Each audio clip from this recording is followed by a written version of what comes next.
There's a lot going on. Like, I don't know if you guys know this, but there's literally a floating island of garbage in the middle of the ocean right now. Yeah. I think it's...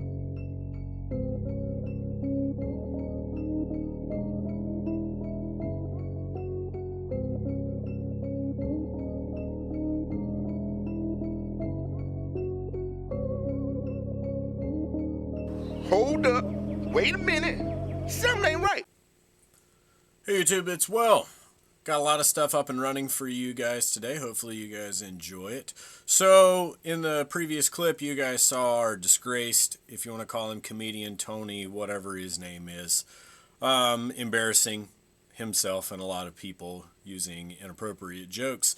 But it actually inspired me to create the next video because there is a lot of education that we can provide on this particular subject. So let's dive right in and learn more about this garbage patch.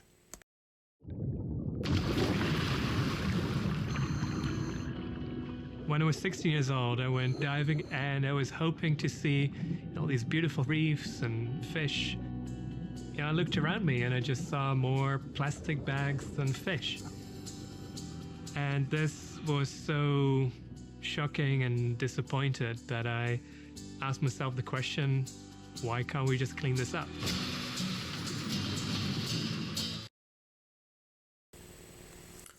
Boyan Slat. He's a Dutch inventor, worth millions of dollars now.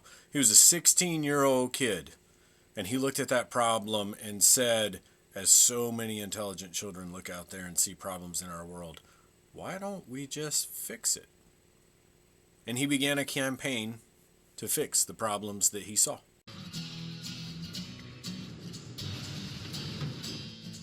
Plastic pollution is one of the largest threats our oceans face today. It's very important that we have the belief that we can do this.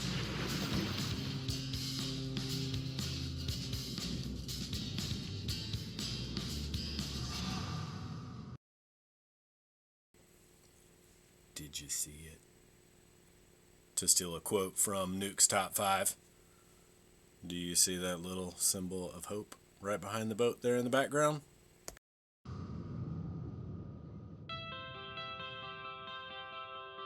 Soon after my scuba diving experience, I had to do a science paper back in high school, and I decided to study the plastic pollution and how I could potentially clean this up. And the original idea was to have a very long floating barrier in the middle of the ocean attached to the seabed that would use the natural current of the ocean to collect the plastic. In 2013, that simple-sounding concept led Boyan Slat to launch the largest effort to date to remove plastic from the world's oceans. That initial idea, it did spark the imagination of many people around the world, which then allowed us to raise the money and build the first team to start the ocean cleanup. The scale of the problem demanded the scale of the mission. It's estimated that up to 14 million tons of plastic end up in the world's oceans every year.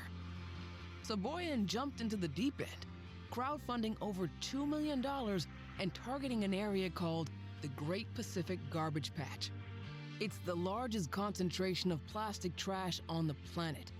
87,000 tons floating just beneath the surface. And there are 4 others like it across the world's ocean. So it does exist. There are garbage patches in the ocean, several of them. The greatest sits off there off the coast of California, 87,000 tons. If we take a male African elephant, right? Thing weighs about 7.5 tons, so that means that would be the same as 11,600 elephants. Insane, the amount of pollution that we have out there. And so we obviously do have this massive problem. We have this trash. We used to say in some of my background that dilution is the solution to pollution. Just throw it out in the ocean will take care of it. No, my friends, the ocean can't take care of all of these things. The average water bottle takes 450 years to decompose. And it doesn't decompose like compost. If we take food waste, it goes into compost, which turns back into fertilizers and soil for the environment. No. It decomposes into smaller bits of plastic and smaller bits of plastic that continue to get into food chains and ecosystems and our bodies, and continues to create problems for 450 years on average for a water bottle.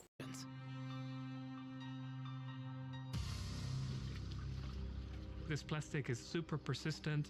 It stays in the environment for potentially hundreds of years. The debris mainly floats in the first several meters of the water column. Each year, it kills thousands of seabirds, turtles, whales, and other marine mammals. Some get tangled in it. Others think it's food. The plastic disrupts digestion and wreaks havoc on their organs.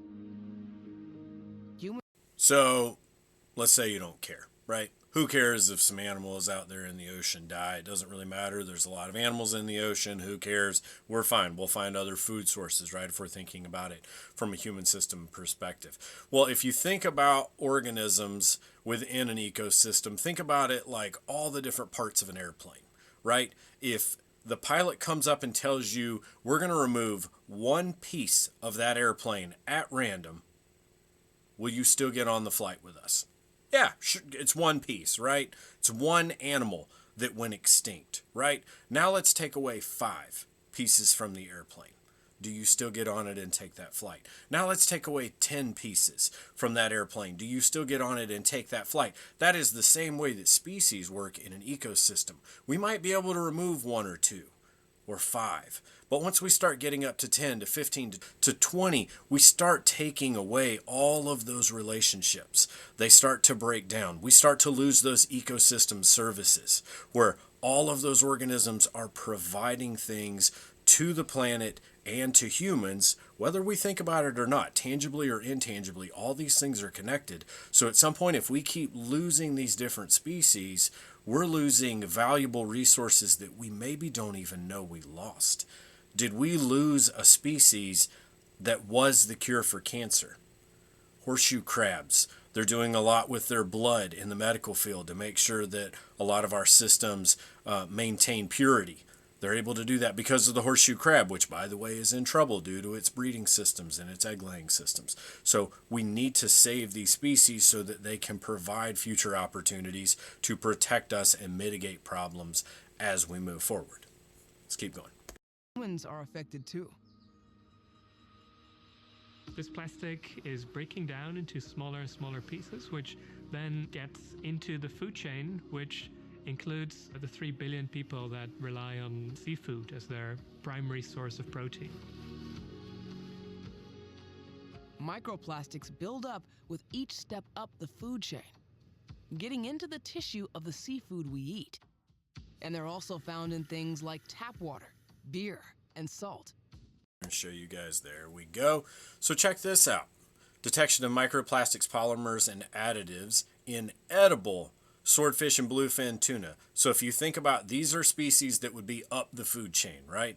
Tuna eat smaller fish, which eat smaller fish, which eat zooplankton, which eat phytoplankton, which get their energy from the sun, right? So we're several layers up the food chain at this point. And they, as you've heard, microplastics tend to magnify up the food chain. So if you go and get a can of tuna or you go and get a can of swordfish, you can look at the results here. You can pause the video if you want to and digest it more.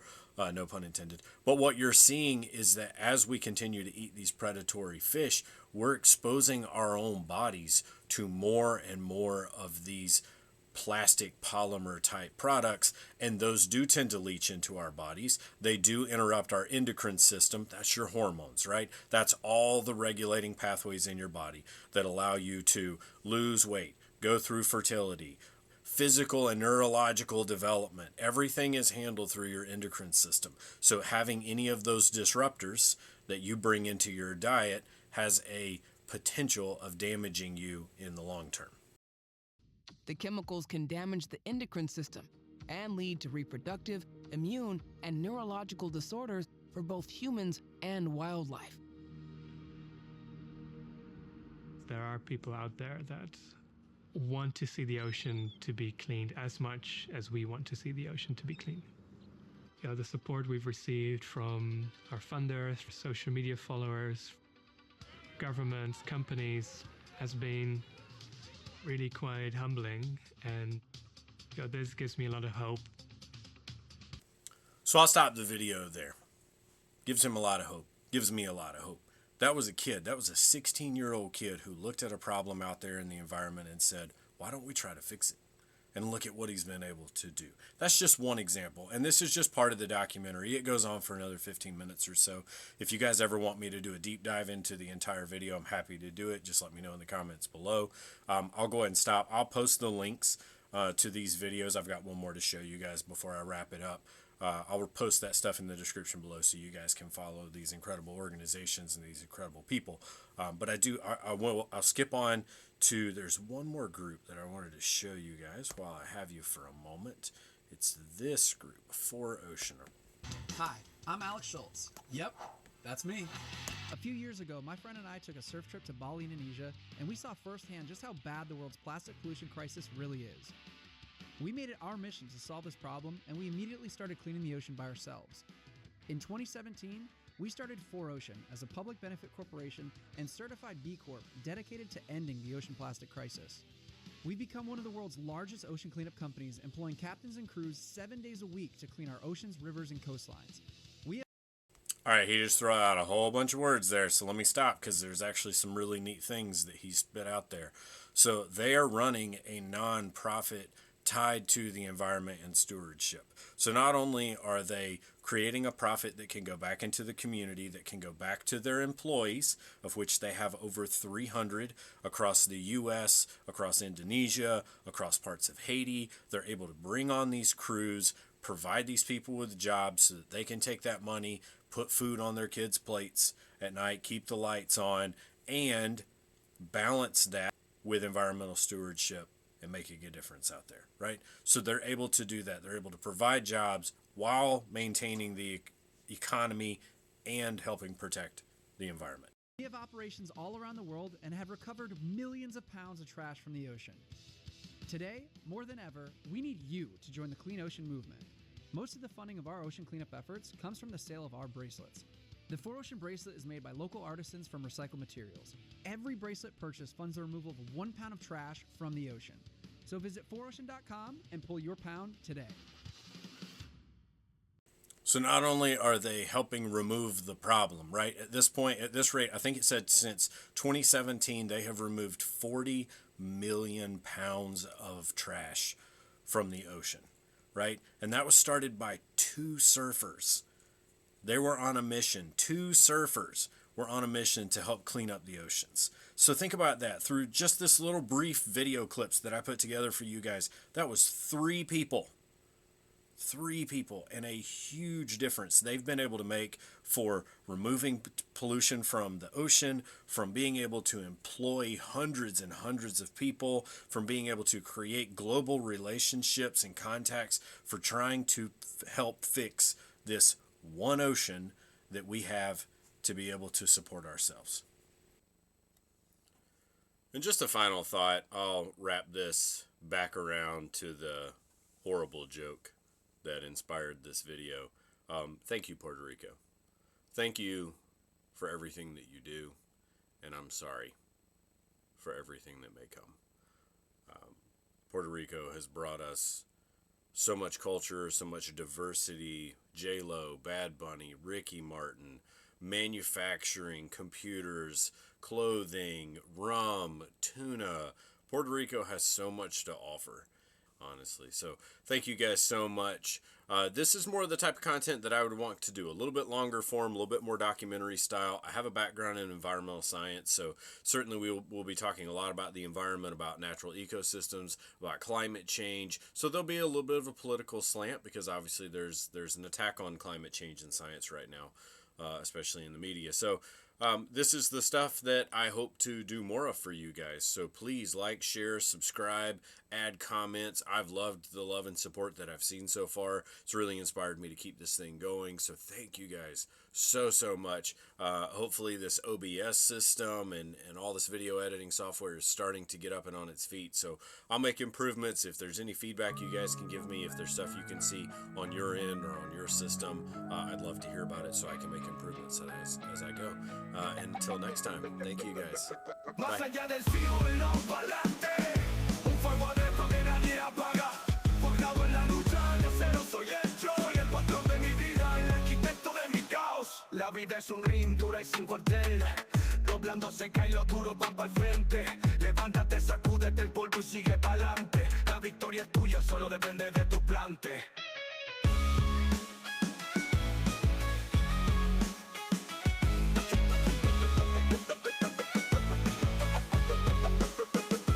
Dijo una vez, lo que no te mata te hace más fuerte. El dolor es el yunque, el carácter se forja fuerte. Abraza la adversidad. It wasn't just Puerto Ricans that were offended that day. Okay? It was every Latino in this country. It was humanity and anyone of decent character.